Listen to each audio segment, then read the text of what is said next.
আজকে আমরা যে টপিকটা পড়বো সেটা হচ্ছে অণুগুলোর গতি ও তাপমাত্রা। তো অণুগুলোর গতি ও তাপমাত্রা সম্বন্ধে জানার আগে আমাদের জানতে হবে আবার তাপ ও তাপমাত্রার বিষয়। তো তাপ ও তাপমাত্রার বিষয়ে আমরা ক্লাসের শুরুতে কিছু কথাবার্তা বলছি। তো যেহেতু আবার টপিকটা আসলো তাই আমরা আবার একটু রিপিট করে দেই। তাপ হলো শক্তির পরিমাণ, আর তাপমাত্রা হলো কোনো বস্তু কতটুকু শীতল বা উষ্ণ তার পরিমাপ। যেমন উদাহরণ দিয়েছিলাম আমি একটি আইসক্রিম। তো চার ক্ষেত্রে কি হয়, চার উষ্ণতা বেশি থাকে তাই তার তাপমাত্রা বেশি। আবার আইসক্রিম শীতল হয় মানে তার উষ্ণতা কম তাই তার তাপমাত্রা কম। তাপমাত্রা বস্তুর গতি শক্তি বা কম্পনের উপর নির্ভরশীল করে। কোনো বস্তু যদি গতিশক্তি অর্থাৎ তার বেগ বেশি হয় বা তার কম্পন বেশি হয় তাহলে তার তাপমাত্রাও বেশি হবে। তো তাপমাত্রা অণুগুলো কম্পন বা ছোটি অর্থাৎ ব্যাগের উপর সরাসরি নির্ভরশীল। তারপরে আসি অণুগুলোর গতি ও তাপমাত্রা। তো তো তাপমাত্রা দিয়ে কী বোঝায়? অণুগুলোর গতিশক্তি বা কম্পন। তো স্বাভাবিকভাবে কোনো পদার্থের যদি কম্পন বা গতিশক্তি বেশি হয় তার তাপমাত্রা বেশি হবে। তো তাপমাত্রা প্রকাশের আন্তর্জাতিক যে একক সেটি হলো কেলভিন। তাপমাত্রা প্রকাশের আন্তর্জাতিক একক হচ্ছে কেলভিন, কিন্তু সবচেয়ে আমরা বেশি ব্যবহার করি ডিগ্রি সেলসিয়াস। তো তাপমাত্রার যে আন্তর্জাতিক একক সেটি হলো কেলভিন, কিন্তু আমরা সবচেয়ে বেশি করি ডিগ্রি সেলসিয়াস। যেমন ধরে বলি আজকে কত ডিগ্রি সেলসিয়াস, আজকে 28 ডিগ্রি সেলসিয়াস তাপমাত্রা। তারপরে যদি আমরা কোনো কিছুর তাপমাত্রা জানতে চাই, যদি বলি পানি কত ডিগ্রি সেলসিয়াসে ফুটে, তো 100 ডিগ্রি সেলসিয়াসে ফুটে, তো আমরা সবচেয়ে বেশি ব্যবহার করি ডিগ্রি সেলসিয়াস। তবে কেলভিনও আমরা অনেক ক্ষেত্রে ইউজ করে থাকি, আর কেলভিন হলো এটার আন্তর্জাতিক একক। তো এখন আসে পরম শূন্য তাপমাত্রা কি? মহাবিশ্বের সর্বনিম্ন যে তাপমাত্রা, যার নিচে তাপমাত্রা কখনো যেতে পারে না, সেটা হচ্ছে পরম শূন্য তাপমাত্রা। পরম শূন্য তাপমাত্রা ডিগ্রি সেলসিয়াস এককে -273.15 ডিগ্রি সেলসিয়াস। তো ডিগ্রি সেলসিয়াস এককে পরম শূন্য তাপমাত্রা হচ্ছে -273.15 ডিগ্রি সেলসিয়াস। তো এর নিচে কখনো তাপমাত্রা যেতে পারে না। পরম শূন্য তাপমাত্রায় কোনো বস্তুর আয়তনও শূন্য হয়। তো পরম শূন্য তাপমাত্রা কেলভিনে যদি প্রকাশ করে -273.15 degree Celsius equal to 0 Kelvin. অর্থাৎ পরম শূন্য তাপমাত্রা ডিগ্রি সেলসিয়াস স্কেলে হবে -273.15 এবং কেলভিন স্কেল হবে 0। তো পরম শূন্য তাপমাত্রাকে 0 কেলভিন ধরে কেলভিন স্কেলের উৎপত্তি। সেই জন্য কোন কেলভিন যদি আমরা নির্ণয় করতে চাই, 1 কেলভিন যদি নির্ণয় করতে চাই, তার সাথে 273.15 যোগ করতে হয়। 2 কেলভিন যদি নির্ণয় করতে চাই তো 2 কেলভিনের সাথে এই মানটা যোগ করতে হবে। তো কনভার্টটা পরে দেখা দিচ্ছি, আর একটু বেশি কথাবার্তা বলে নিই। তাপমাত্রা আরেকটি একক আছে, সেটা হলো ফারেনহাইট। ফারেনহাইটটা সচরাচর আমরা মেডিকেলের ভাষায় ইউজ করে থাকি। যেমন মানুষের স্বাভাবিক যে তাপমাত্রা সেটা হচ্ছে 58.4 ফারেনহাইট থেকে 58.6 ফারেনহাইট পর্যন্ত হতে পারে। এর বেশি দূরে কোনো মানুষের তাপমাত্রা বৃদ্ধি পায় তাহলে আমরা বলবো ওনার জ্বর বা সে জ্বরে আক্রান্ত হয়েছে। অনেক সময় আমরা শুনি 101 ফারেনহাইট পর্যন্ত জ্বর এসেছে, মানে তখন তীব্র জ্বর। তো মানুষের স্বাভাবিক তাপমাত্রা রয়েছে 98.4 থেকে 98.6 ডিগ্রি ফারেনহাইট পর্যন্ত।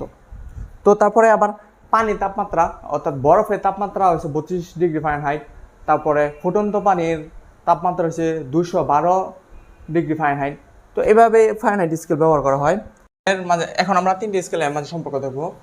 তো সেলসিয়াস স্কেলে তাপমাত্রা বাই 100 সমান সমান কেলভিন স্কেলে তাপমাত্রা -273.15 বাই 100 সমান সমান তাপমাত্রা ফারেনহাইট স্কেলে বাই 180।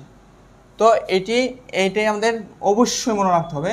এটি দিয়ে আমরা বিভিন্ন এক স্কেল থেকে অন্য স্কেলে তাপমাত্রা নির্ণয় করতে পারবো। তো ধরেন যদি সেলসিয়াস স্কেলে তাপমাত্রা নির্ণয় করতে বলে কেলভিন স্কেল দেওয়া থাকে তখন এই দুটো সম্পর্ক ইউজ করব। আর যদি আমাদেরকে বলে সেলসিয়াস স্কেল দেওয়া আছে ফারেনহাইট নির্ণয় করতে বা ফারেনহাইট দেওয়া আছে সেলসিয়াস নির্ণয় করতে, তখন এটার সাথে এটার সম্পর্ক নির্ণয় করতে হবে। বা যদি কেলভিন আর ফারেনহাইটের স্কেলের মান সম্পর্ক হয় তখন এই দুই সূত্র ইউজ করব। তো আমি দেখাই একটা একটা করে কাজ দেখাই।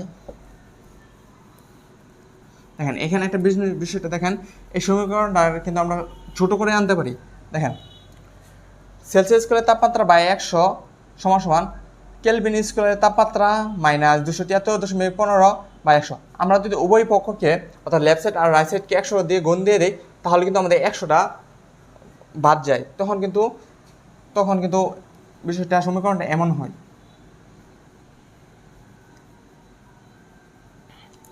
সেলসিয়াস স্কেলের তাপমাত্রা সমান সমান কেলভিন স্কেলের তাপমাত্রা মাইনাস 273.15।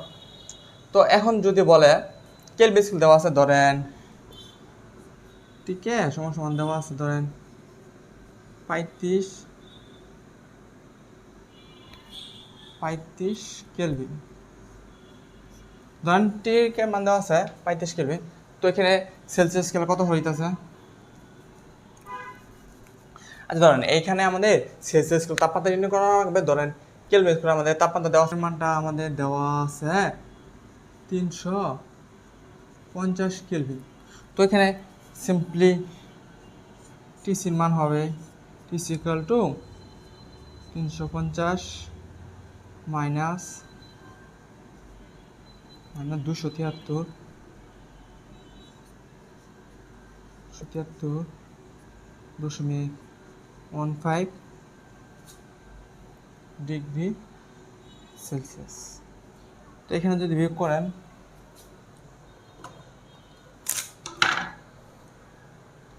50 minus 273.15 76.85 degree Celsius. তো এখানে সেম কাজটাই যদি আমাদের বলে কেলভিন স্কেল নির্ণয় করতে সেলসিয়াস স্কেল দেওয়া আছে, ধরেন এখানে সেলসিয়াস করে একটা মান দেওয়া আছে 35 ডিগ্রি সেলসিয়াস। তো এটাকে বলছে কেলভিন স্কেলে নিতে, কেলভিন স্কেলে এই তাপমাত্রাটার মান কত হবে। তখন দেখেন এখানে আমরা কী করতে পারি, Celsius scale equal to Kelvin scale minus 273। তো আমরা এটা যদি এই সাইডে নিয়ে আসি T minus 273.15 equal to TC, TK equal to TC minus plus 273.15। তার মানে কি, আমরা যদি কেলভিন স্কেল নির্ণয় করতে চাই তখন সেলসিয়াস স্কেলের সাথে 273.15 যোগ করলে আমরা যে কোন কেলভিন স্কেল পেয়ে যাব। তো এটা যদি সলভ করি তো এখানে টিকে equal two 35 plus 273.15 equal two 273.15 plus 35 308.15। দেখেন আমরা কিন্তু সহজেই সেলসিয়াস থেকে কেলভিন, কেলভিন থেকে সেলসিয়াস করে কনভার্ট করতে পারি। তো এখন আমরা অন্য স্কেল দেখি। ধরেন এখন আমরা কেলভিন স্কেলের সাথে ফারেনহাইটের সম্পর্কটা দেখি। তো কেলভিন স্কেলের জন্য কেলভিন স্কেল আর ফারেনহাইট স্কেলের মধ্যে সম্পর্কটা যেন কী ছিল,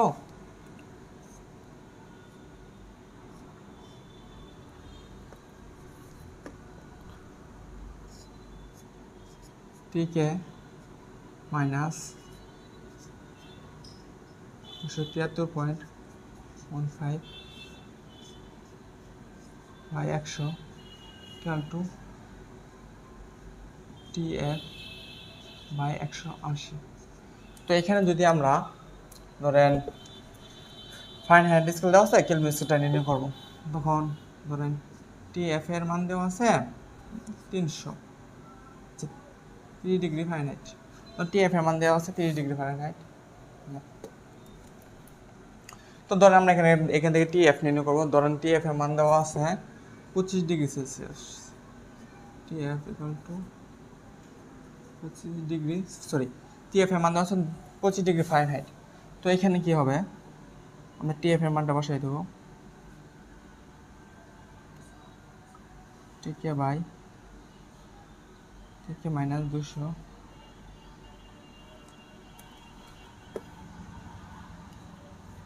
তো এখানে আমরা ফাইনাল স্কেল মানটা জাস্ট বসিয়ে দেব 0.15 বাই 100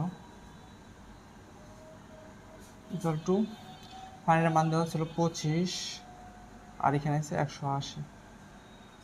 তো এখানে আমরা কি করতে পারি, 100 দিয়ে 2 25 কাটি, এখানে আসতে আছে 4,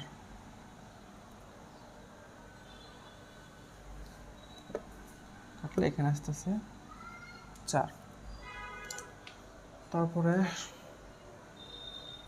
যদি আর গ্রহণ করি তাহলে থেকে মানে 273.15 ইন্টু 180 বাই 4, 180 বাই 4। তো এখন যদি এটা গুণ করে দেই,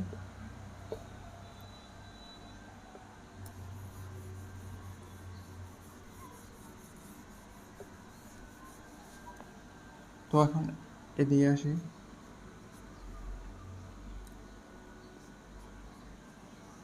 180 টিকে মাইনাস 270.15 ইন্টু 180 ইকুয়াল টু 4। এখানে আমরা 180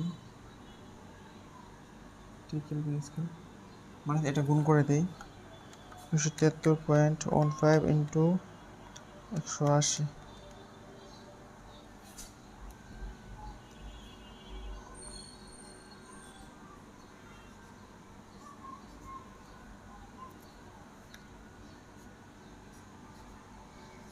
চার 49,149 ইকুয়াল টু 4।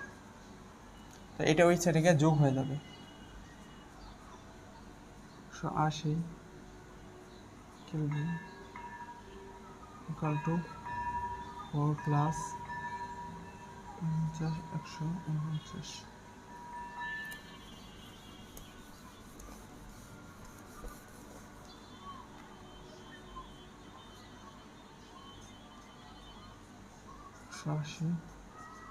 ঠিক ইকুয়াল টু 53।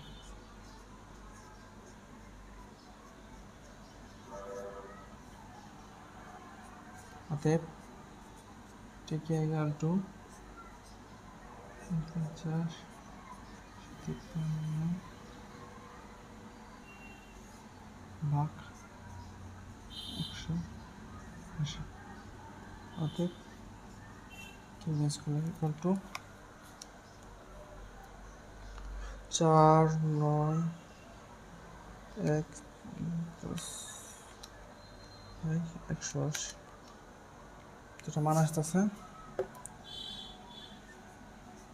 273.07। তো এটা মান কত আসতেছে 273.07। তো আশা করি বুঝতে পারছেন। তো ফারেনহাইট স্কেল দেওয়া থাকলে আমরা কীভাবে কেলভিন স্কেলটা নির্ণয় করব। তো সেম যদি এটা রিভার্স হয়, কেলভিন স্কেল দেওয়া থাকলেও আমরা ফারেনহাইট নির্ণয় করলাম। ধরেন এখানে কেলভিন দেওয়া আছে, কেলভিন ইকুয়াল টু 300 কেলভিন। তাহলে এখন ফারেনহাইট নির্ণয় করবো। তোমরা সূত্রটা ছিল টিএফ, সূত্রটা কি ছিল টিএফ ইকুয়াল টু টিএফ। তো আমাদের সূত্রটা কি ছিল টিএফ বাই 100 সমান সমান টিকে মাইনাস 273.15 ভাগ হয়েছে 100, এখানে হবে 180 180। তো এইখানে যদি আমরা এখানে কেলভিনের মানটা বসাই দেব,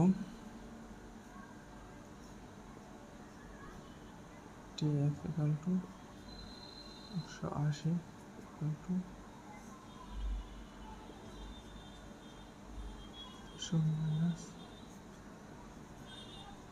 273.5 by 100 TF equal to 80 এখানে বিয়োগ করলে কত থাকতেছে 300 minus 7.15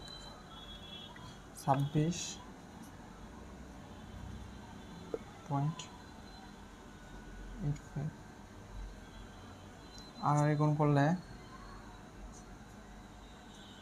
100 into TF equal to 26.85 into 180 তো এখানে কিন্তু আমরা আর গুণ করলাম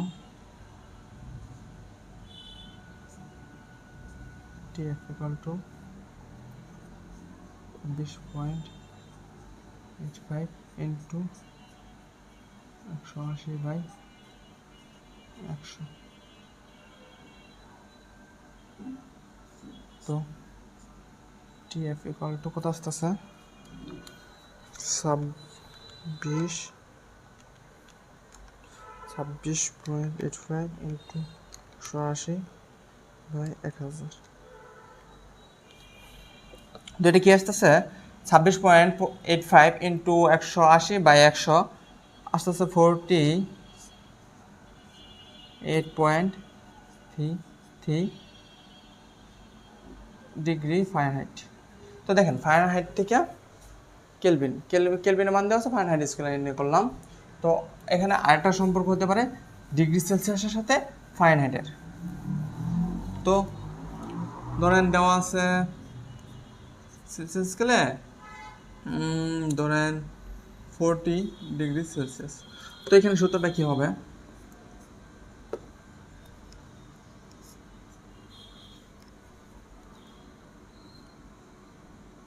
TC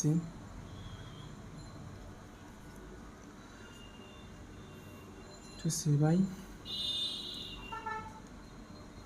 100 equal to TF by 180 এখানে TC মান আমরা জানি TC মান আমরা এখানে আমরা TC মান নির্ণয় করব 100 equal to ফারেনহাইট স্কেল দেওয়া আছে 40 এখানে আমাদের নির্ণয় করতে হবে আচ্ছা তো এখানে আমাদের সেলসিয়াস স্কেলের মানটা নির্ণয় করতে হবে তো সেলসিয়াস স্কেল আছে তো যদি আমরা এখানে এটা এভাবে নিয়ে লিখতে পারি TF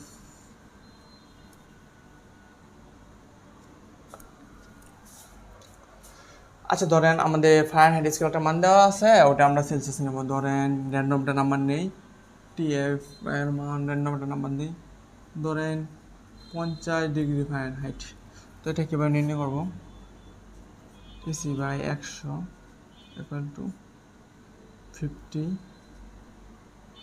by 180 TC by 100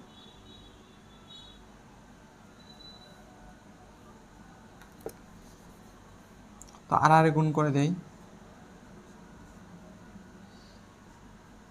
TC into 180 equal to 50 into 100 TC to 180 equal to 500 TC equal to 500 by 180 TC equal to by 180 2.77 degree Celsius তো ফারেনহাইটের মান সেলসিয়াস স্কেলে নির্ণয় করে ফেললাম তো এখন যদি এটা বিপরীত হয় ধরেন এখানে 50 ডিগ্রি সেলসিয়াস দেওয়া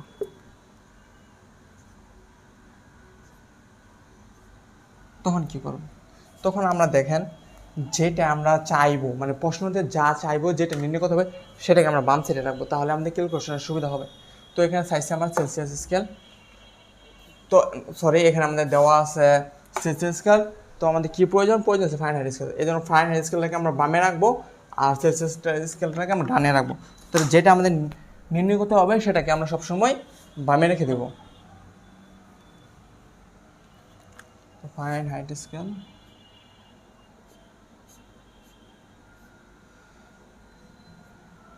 বাই 100,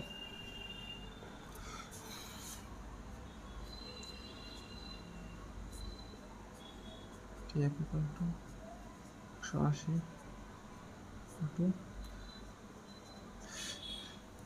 সেলসিয়াস করে মান দেওয়া আছে 50 আর নিচে আসে 100। তো কি আসতেছে এখানে ভাগ করলে হাফ হয়, TF 180 equal to half, TF equal to 180 by half, TF equal to অতএব TF equal to 90 degree Fahrenheit. তো দেখেন আমরা মোটামুটি এক স্কেল থেকে অন্য স্কেলের রূপান্তর সবগুলো দেখে ফেলছি। তো দেখেন এখানে আমাদের সেলসিয়াসে 50 ডিগ্রি সেলসিয়াস দেওয়া ছিল, ওটাকে আমরা ফারেনহাইটে নিলাম। তো আমরা সূত্রটা বসালাম, ফারেনহাইট স্কেলের তাপমাত্রা বাই 180 ইকুয়াল টু সেলসিয়াসের তাপমাত্রা বাই 100। তারপর এখানে 50 মান দেওয়া ছিল, তো 50 মান ইনপুট করলাম। তারপর আমরা নর্মাল ক্যালকুলেশন করে ফারেনহাইট স্কেলের মানটা বের করে ফেলছি। তো আশা করি আপনারা সবাই বুঝছেন, এই জিনিসটা আপনারা ইজিলি পারবেন।